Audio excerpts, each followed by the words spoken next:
Order! Questions to the Prime Minister. Mr. Geoffrey Robinson. On the one side.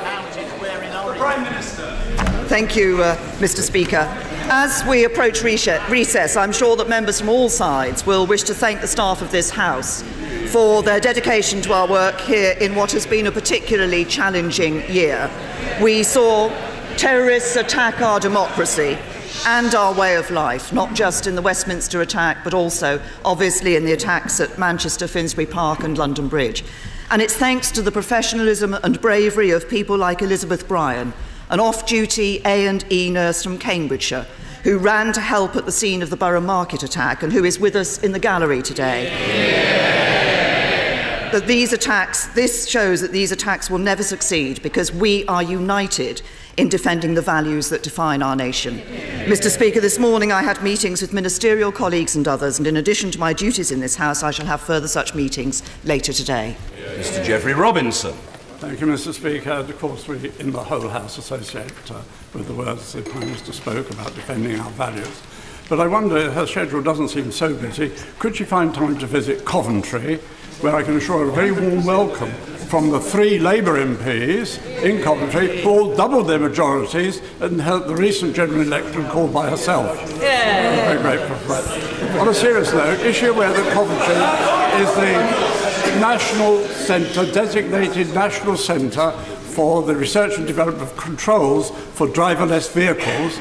And would she not consider perhaps it might be an appropriate location to relocate her whole government there, where you can see the controls for driverless vehicles in practice?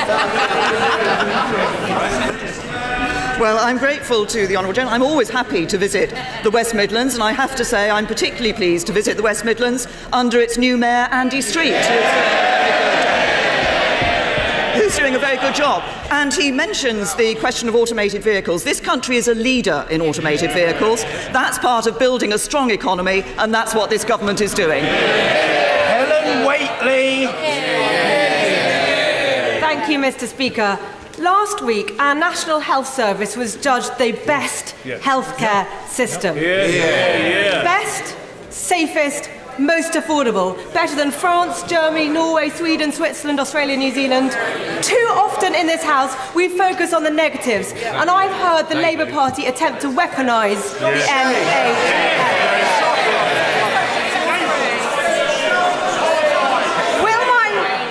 Will my right honourable friend, and I hope the Leader of the Opposition when he stands, congratulate NHS staff on their skills, dedication,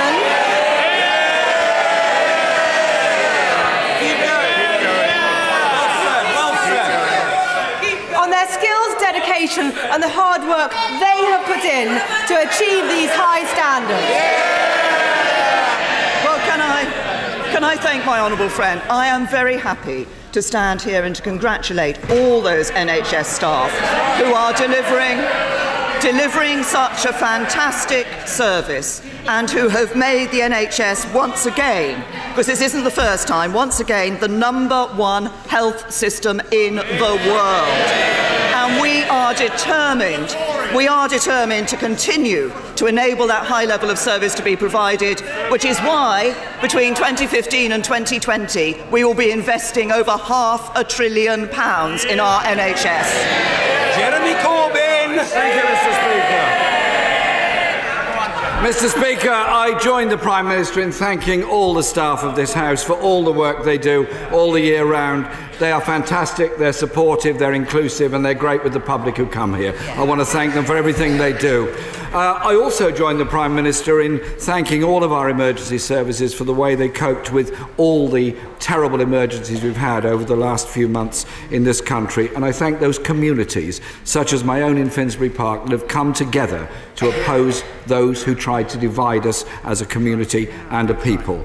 And the emergency services were in action again yesterday, protecting the people of Coverack from the flood that they suffered. We should always remember we rely on those services. Mr. Speaker, the Chancellor said this week that some public service servants are overpaid. Given the Prime Minister has had to administer a slapdown to her squabbling cabinet, does she think the Chancellor was actually talking about her own ministers?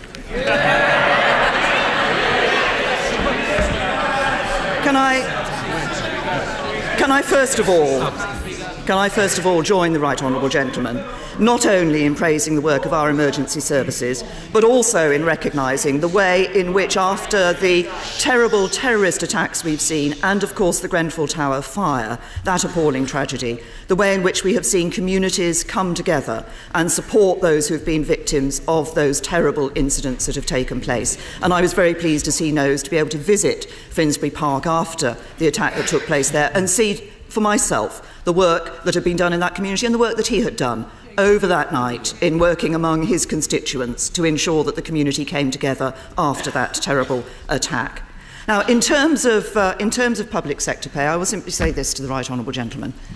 I recognise, as I said when I stood on the steps of Downing Street a year ago, that there are some people in our country who are just about managing. They find life a struggle. That actually covers people who are working in the public sector and some people who are working in the private sector. And that's why it's important that the government is taking steps, for example, to help those on lowest incomes through the national living wage. It's why we have taken millions of people out of paying income tax altogether. It's why basic rate taxpayers under this government have seen a tax cut of the equivalent of £1,000. But you only get that with a strong economy, and you only get that with a Conservative government. Jeremy Corbyn! Thank the Prime Minister for what she said about my own community, and I'm obliged to her for that. However, my question was about whether the Chancellor had said public service workers are overpaid or not. Yeah. The reality in this country, Mr. Speaker, is simply this. A nurse on a median salary starts on £23,000. Police officers, £22,800. Job centre clerks on £15,000. I had a letter from Sarah, who wrote to me this week about her sister-in-law, who is a nurse. And I quote, "She has sacrificed her health for the caring of others. She's had a pay freeze for the last 5 years. Only her dedication and passion for her vocation keeps her going. Why is this happening?" What does the Prime Minister say to Sarah and those others working in our NHS? Right honourable gentleman, what I say to Sarah and to those working in the National Health Service is that we recognise the excellent work that they're doing. We recognise the sacrifice that they and others have made over the last 7 years. That sacrifice has been made because we had to deal with the biggest deficit in our peacetime history left by a Labour government. And as we look at public sector pay, we do balance being fair to public sector workers, protecting jobs, and being fair to those who pay for them. And the right honourable gentleman seems to think that it's possible to go around promising people more money and promise that nobody is ever going to have to pay for it. He and I do both value public sector workers. We both value our public sector services. The difference is, on this side of the House, we know you have to pay for them. Jeremy Corbyn! The Prime Minister doesn't seem to have had any problem finding money to pay for the DUP's support. Her government has been in office. Mr. Speaker, the Conservatives have been in office for 84 months. 52 of those months have seen a real fall in wages and income in our country. And in the last Prime Minister's question time before the general election, the same Prime Minister said, and I quote, "Every vote for me is a vote for a strong economy with the benefits felt by everyone across the country." Does the Prime Minister agree you cannot have a strong economy when 6 million people are earning less than the living wage? I'll tell the right honourable gentleman when you can't have a strong economy. It's when you adopt Labour Party policies of £500 billion extra borrowing, which will mean more spending, more borrowing, higher prices, higher taxes and fewer jobs. The Labour government crashed the economy. The Conservative government has come in. More people in work, more people in jobs, more investment. Jeremy Corbyn! Can I invite the Prime Minister to take a check with reality on this?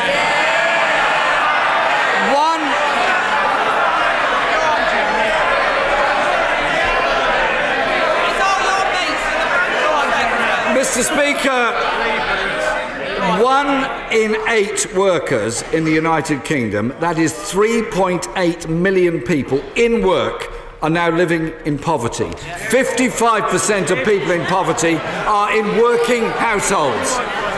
The Prime Minister's lack of touch with reality goes like this.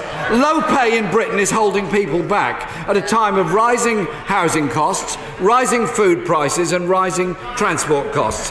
It threatens people's living standards, and rising consumer debt and falling savings threatens our economic stability. Why doesn't the Prime Minister understand that low pay is a threat to an already weakening economy? What the best route out of poverty is through work, and what we now see is hundreds. Order. The question has been asked. The Prime Minister's answer must, and however long it takes, it will be heard. The Prime Minister.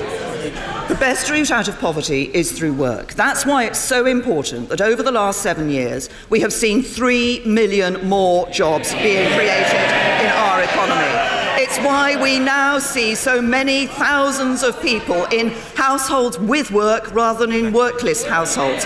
Many more, hundreds of thousands more children being brought up in a household where there is work rather than a failure to have work. That's what's important. But what's important for government as well is to ensure that we do provide support to people. That's why we created the national living wage. That was the biggest pay increase for people on lowest incomes ever. When did the Labour Party ever introduce the national living wage? Never. That was a Conservative government and a Conservative record. Mr. Speaker, it was Labour that first introduced the minimum wage with opposition from the Conservative Party. Mr. Speaker, wages are lower than they were 10 years ago, and the Prime Minister has been in office for just 1 year, and during that time disposable income has fallen by 2%. The economic consequences of austerity are very clear, and so are the social consequences. Life expectancy stalling for the first time in 100 years. Today, the IFS forecasts that income inequality is going to get worse and that child poverty will rise to 5 million by 2022. Does the Prime Minister... Order! Members are shouting, and shouting excessively. They must calm themselves, take some sort of soothing medicament. Jeremy Corbyn. I'll try and help the Honourable Member, Mr. Speaker. Does the Prime Minister not realise that her talk of a strong economy doesn't remotely match the reality that millions of people face with low wages and poverty at home? The Right Honourable Gentleman is, of course, wrong in some of the facts that he's putting forward. In fact, inequality is down, life expectancy is continuing to rise. But what we know in terms of a strong economy is that what will not deliver a strong economy for this country is Labour's policies of more borrowing, more spending, higher taxes and fewer jobs. And what the Right Honourable Gentleman wants is a country that is living beyond its means. That means making future generations pay for his mistakes. That's Labour's way, and the Conservatives will never do that. Mr. Speaker, what we want is a country where there are not 4 million children living in poverty, where homelessness does not rise every year. And I look along that front bench opposite, Mr. Speaker, and I see a cabinet bickering and backbiting while the economy gets weaker and people are pushed further into debt. Well, you could try talking to each other. Mr. Speaker, the economy is... Order! The Honourable Gentleman for Stratford-upon-Avon is gesticulating in a distinctly eccentric manner, and he must stop doing so. Shakespeare's county deserves better. Jeremy Corbyn. Mr. Speaker, the reality is wages are falling, the economy is slowing, the construction sector in recession, trade deficit widening, and we face crucial Brexit negotiations. Isn't the truth that this divided government is unable to give this country the leadership it so desperately needs now to deal with these issues? I'll tell the right honourable gentleman the reality. The reality is that he is always talking Britain down, and we're leading Britain forward. And let's look at the record of the Conservatives in government. 3 million more jobs, 4 million people out of paying income tax altogether, over 30 million people with a cut in their income tax, record levels of people in employment, record numbers of women in work, deficit cut by 3/4, inequality down, record levels of foreign direct investment. That's a record to be proud of, and you only get it with a Conservative government.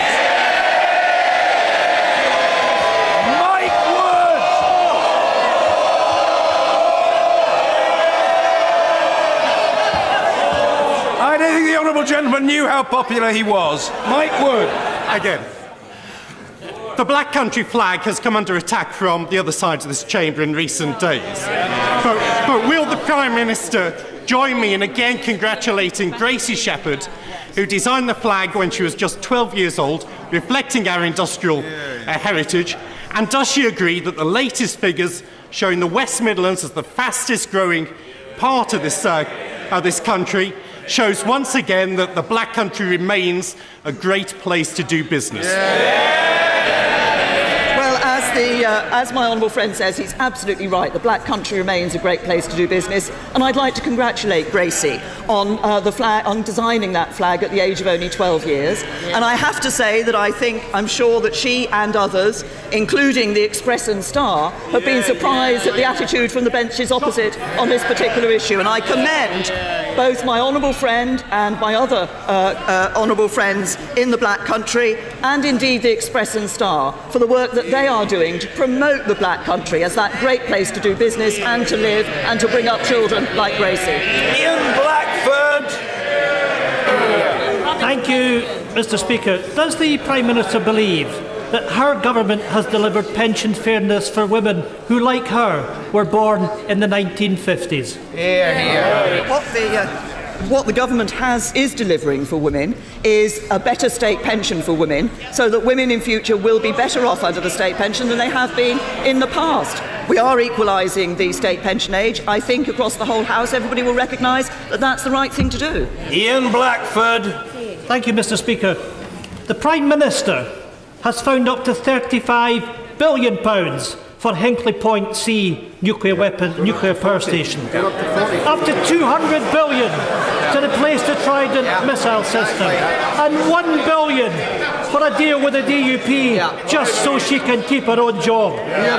She seems to be able to shake the magic money tree when she wants to. Can the Prime Minister now end the injustice for those women who are missing out on their pension before she herself thinks about retiring? Yes. Well, I have to say to the honourable gentleman, I'm a little surprised, given his background, that he said what he did about Hinkley Point. Hinkley Point is actually privately funded. This is not money that is coming from the government to develop Hinkley Point. So I find that a little strange. But we have put £1 billion extra into this question of the change of the state pension age to ensure that nobody sees their state pension age increased by more than 18 months from that which was previously expected. But I have to also say to the honourable gentleman that the Scottish Government, of course, does now have extra powers in the area of welfare. And perhaps it's about time the Scottish Government got on with the day job and stopped talking endlessly about independence. Jeremy Lefroy. Mr. Speaker, businesses in Stafford and other constituencies need as much certainty as possible now about what will happen after we leave the EU in March 2019 for investment decisions they're making in the coming weeks and months.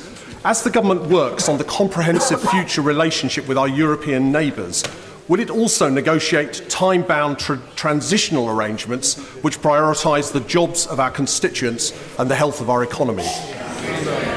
My honourable friend is absolutely right. As I've said in this chamber and elsewhere before, we want to avoid a cliff edge for businesses because people want to know where they stand and to be able to carry on investing in the UK and creating those jobs that we've seen being created. There will be, as I've also said before, once we've negotiated through this 2-year period what the end state relationship for the UK and the European Union will be in the future, it will then be necessary to have an implementation period when people are able to adjust to that new end state that is coming in. There'll be some very practical things that will need to be done during that period, and as part of the negotiations it will be important for us to agree what that implementation period or periods is and what the arrangements will be during that. Kirsty Blackman. Thank you very much, Mr. Speaker. Mr. Speaker, since Winnie Ewan's maiden speech 50 years ago this year, SNP MPs and MSPs have been arguing for the voting age to be lowered. Mr. Speaker, in recent elections, young people have proven themselves to be the most knowledgeable and most engaged that they have ever been. I believe there's a majority in this House in favour of lowering the voting age. Will the Prime Minister support giving votes to 16 and 17? Say to the honourable lady, this is one of those issues on which people will obviously have different views. My view has always and continues to be that 18 is the right age. We expect people to continue in education or training until the age of 18, and I think that's the right point for the voting age to be. Bob Blackman. Thank you, Mr. Speaker. In Harrow and up and down the country, young people will be eagerly anticipating their A-level results to see if they will qualify for a university education. Could my right honourable friend confirm the dramatic increase of people from disadvantaged backgrounds going to universities? And can she think of anyone that should apologise for misleading the British public? That's right.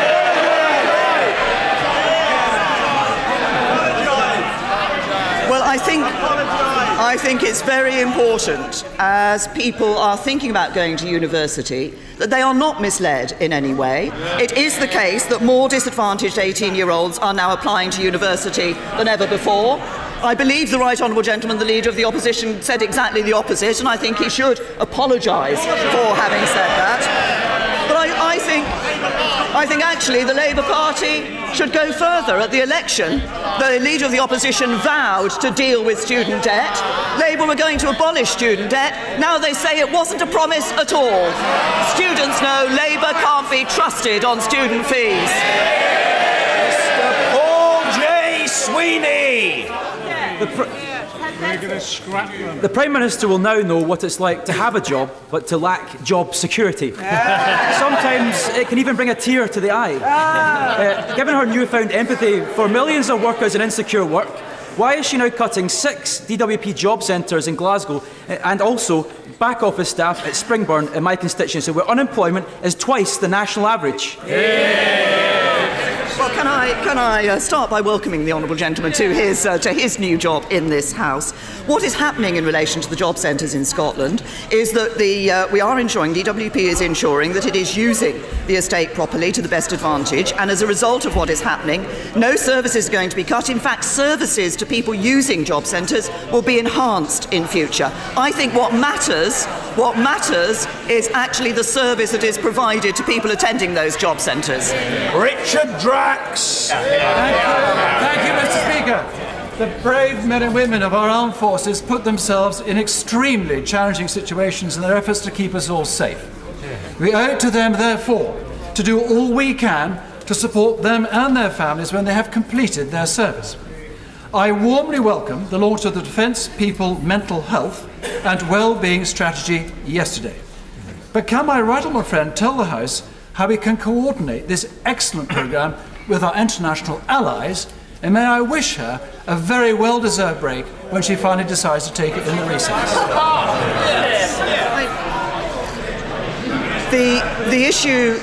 The issue my honourable friend has raised is a very important one. I think across this House we recognise the importance of ensuring that we are providing that support to those who are in our services and our veterans. And this issue of mental health and well-being is very important, and I welcome the new strategy that for mental health and well-being in the armed forces that has been produced. And I'd also like to pay tribute to the tireless work, particularly on the issue of mental health, of my honourable friend, the member for Plymouth Moorview, because he's been working since he came into this House on this issue. But my honourable friend raises an important issue. This isn't just something for us in the UK. We need to see how we can work internationally on this, which is why we actually launched the strategy at an international conference. My right honourable friend, the Secretary of State for Defence yesterday, launched this as an international conference with counterparts from the United States, Australia, Canada and New Zealand. We will all campaign against the stigmas around mental health so that members of our armed forces and our veterans can get the help that they need. Dan Carden. Thank you, Mr. Speaker. In Liverpool Walton, my constituency, almost 40% of children are growing up in poverty. Shame. With schools closing this week and local support services cut to the bone, austerity bites and kids don't get fed. The Prime Minister's mission, as she says it, is to make Britain a country that works for everyone. What is she doing now to stop kids going hungry this summer in Liverpool Walton? Can I first of all welcome the honourable gentleman again to his place in this House. And he's right that it is important that we look at the provision that is made in school for children. We look at this issue of households and poverty. But as I said to his right honourable friend, the Leader of the Opposition, the best way that we can deal with poverty, the best route out of poverty, is for people to get into the workplace and then for us to ensure that there are other jobs, better paid jobs being provided for people in the workplace in the future. Lucy Allen. Thank you, Mr. Speaker. A young woman in Telford who gave evidence in a horrific child sexual exploitation case 5 years ago is living in fear. The perpetrator, who received a 22-year sentence, is about to be released early. CSE victims are too often overlooked and ignored. Does the Prime Minister agree with me that CSE victims should be properly consulted upon the release of perpetrators and that in this case the perpetrator should not be returned to Telford? This is a very important issue that my honourable friend has raised, and we all know that child sexual exploitation is an absolutely horrific crime that takes place, and it is absolutely right that if victims are going to come forward to report this abuse, they need to know that they're going to have the support and they can have the confidence that they can do that and be confident in their future security and safety as well. Now, the Victim Contact Scheme is supposed to treat victims properly, and it is supposed to ensure that consideration is given to victim-related conditions when they're looking at an offender's licence and somebody being released. What I say to my honourable friend is if she would like to write to my right honourable friend, the Justice Secretary, with the details of the case, then he will look at it very carefully. Ian Murray. Thank you, Mr. Speaker. The Interim Prime Minister has repeatedly refused to answer the question from my right honourable friend, the Leader of the Opposition. So may I try again? It was reported at the weekend by his own Cabinet colleagues that the temporary Chancellor said that some public sector workers were overpaid. So can't she tell the House and the country and those public sector workers which ones she thinks are overpaid, which ones she thinks are underpaid, and what she's going to do about it?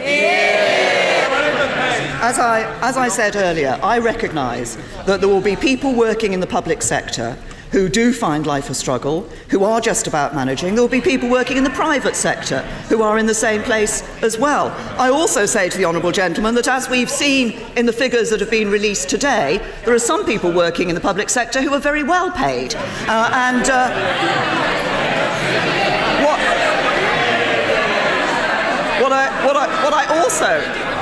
What I also say is that we need to ensure that government is, when we look at public sector pay, that we balance being fair to workers, protecting jobs, and being fair to those who pay for the public sector, and that also we give support to people to ensure that they can keep more of the money that they earn. That's why we believe in cutting taxes. Mr. Kenneth Clark. Mr. Speaker, the government is under predictable pressure on public sector pay and public sector spending, which we'd all like to respond to if it was actually sensible to respond to some of these demands. But does my right honourable friend agree that the only way in which a responsible government can actually increase public sector pay is if we restore to this country strong economic growth and a sensible government fiscal balance sheet? And that the biggest threats to our achieving either of those over the next 2 years are a bad Brexit deal putting barriers to our trade and investment, or the return of a hard-left, old-fashioned socialist government.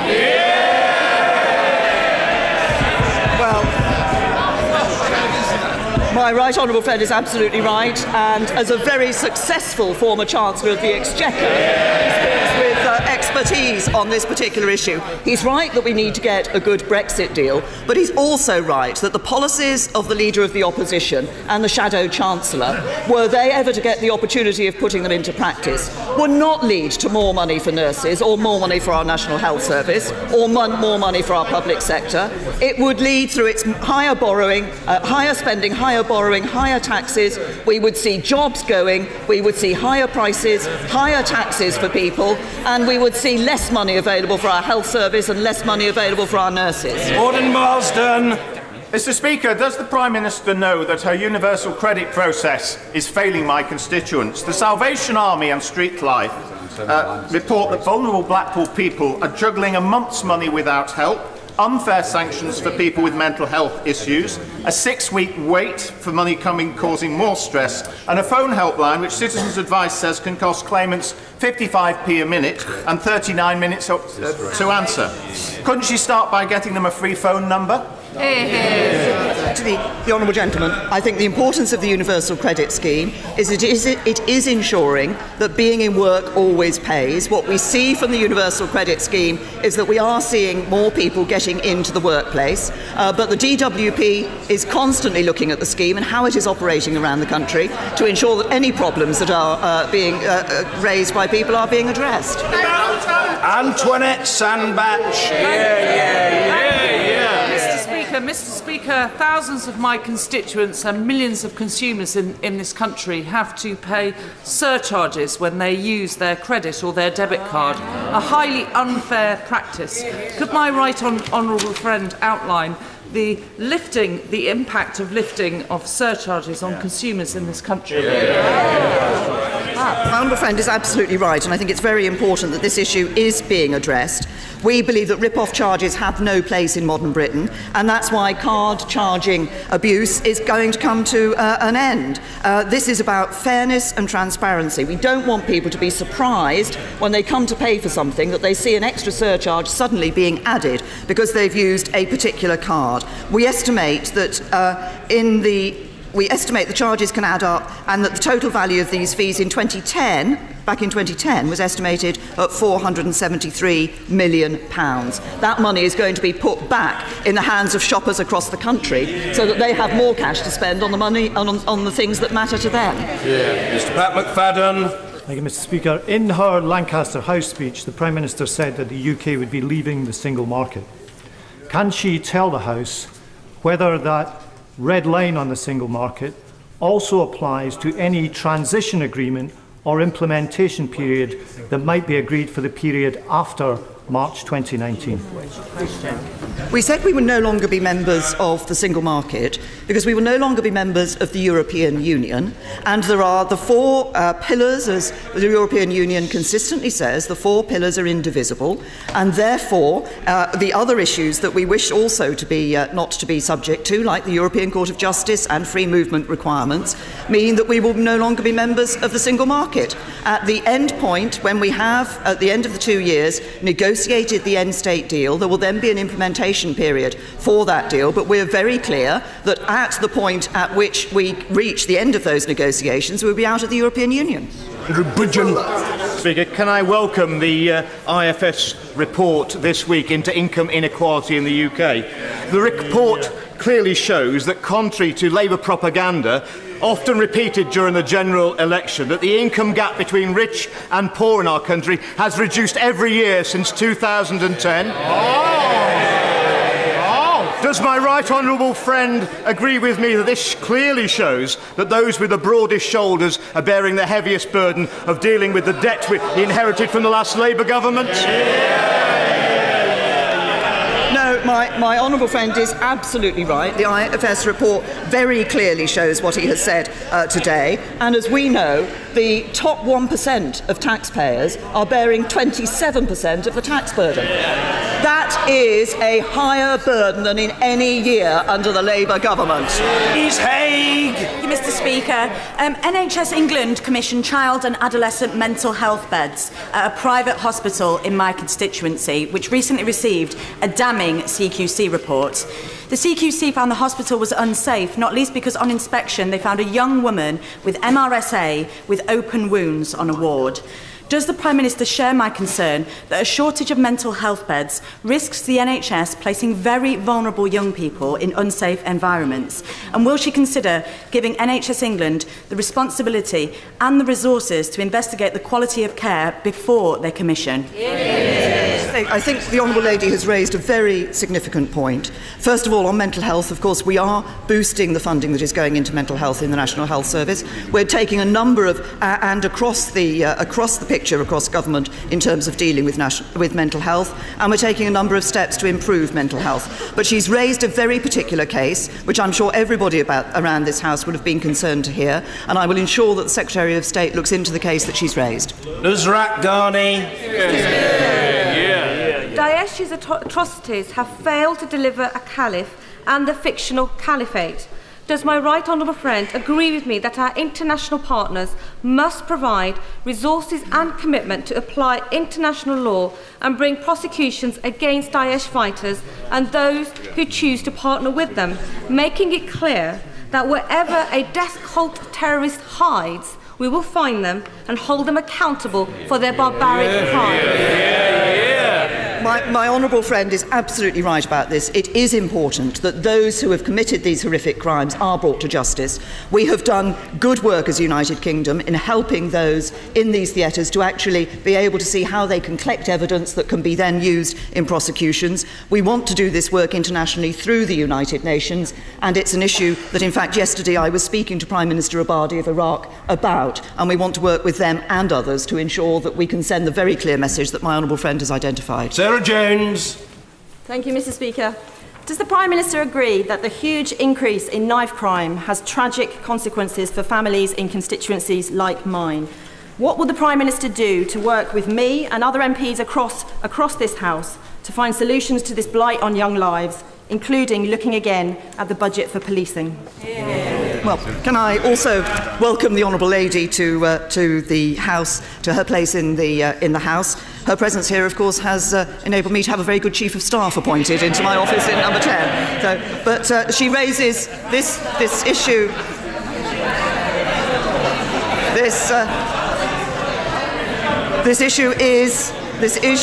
The issue of knife crime. She's raised a very serious issue of knife crime. The government has been taking a tougher stance on knife crime. We do think this is an issue. We've done this in a whole variety of ways, so that now if you carry a knife in public, you are much more likely to go to prison. But we do recognise there's more to do in this area. That's why yesterday my Right Honourable friend, the Home Secretary, did announce plans to consult on new offences to toughen up knife crime laws, including restricting the online sale of knives. We've done some of that already. We think there is more for us to do, and banning possession of dangerous or offensive weapons on private property. So the Honourable Lady's raised an issue that I think is important. The government has been addressing this. We recognise we need to do more, and that's what my Right Honourable friend, the Home Secretary, is doing. Sir Edward Lee. Before the election, the government committed to removing the faith-based cap for free schools and even included this promise in our election manifesto. Catholic dioceses up and down the country are anxious now to open free schools, and some have even purchased sites. Will the Prime Minister commit her government to honouring a solemn pledge in our own manifesto? My honourable friend will recognise that the reason that we put that in our manifesto, and indeed the reason it was in the Schools Green Paper that we published before the election, was that we do believe it's important to enable faith schools to more faith schools to be set up and faith schools to expand. This is an issue that my Right Honourable friend, the Secretary of State for Education, is considering, and she will be publishing further details on our overall view in terms of improving school diversity and encouraging more good school places to be created in the near future. I'm Lucas. Thank you, Mr. Speaker. Last week, the Prime Minister refused to make public a report on the foreign funding of extremists in the UK, despite pressure from all sides of this House and beyond. With survivors of 9/11 last night also urging her to make this report available, will she explain if her refusal is simply because the contents of the report will embarrass the government's friends in Saudi Arabia? Or is it because ministers care rather more about arms sales to Riyadh than they do about public safety in Britain? It is absolutely nothing to do with that. There is certain confidential information in the report that means that it would not be appropriate to publish it, but my right honourable friend, the Home Secretary, has made it available on a Privy Council basis to opposition parties. Rebecca Powell.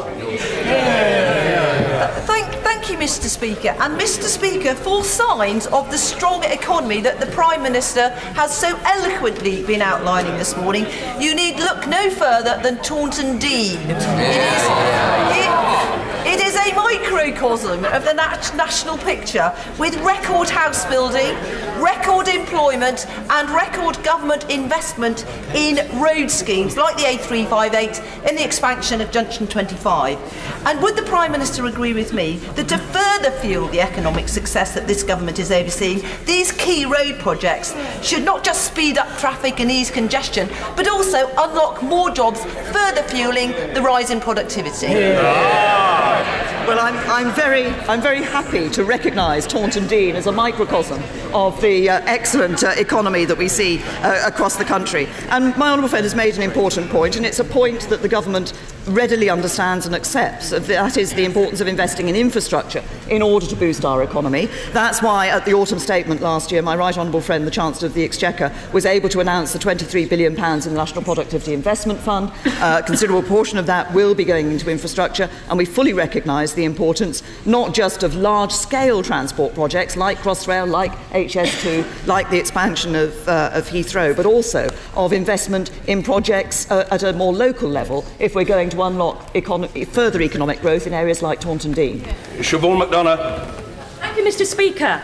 Without legal powers, funds, criteria, or schools or Parliament open, Epsom and St Helier Trust are once again consulting on the closure of the hospital and the building of a new £400 million hospital in Belmont. After 5 consultations over 18 years, wasting £40 million of taxpayers' money, isn't it time for the Prime Minister to step in and put a stop to it and allow this important hospital to get on with the day job? I'll say to the honourable lady that I understand Epsom and St Helier Trust are indeed seeking views on future specialist care at the Trust and how the existing buildings can be improved. I understand these discussions are at an early stage. No final decisions have been made, and any proposals for major service change will be subject to a full public consultation. Ford.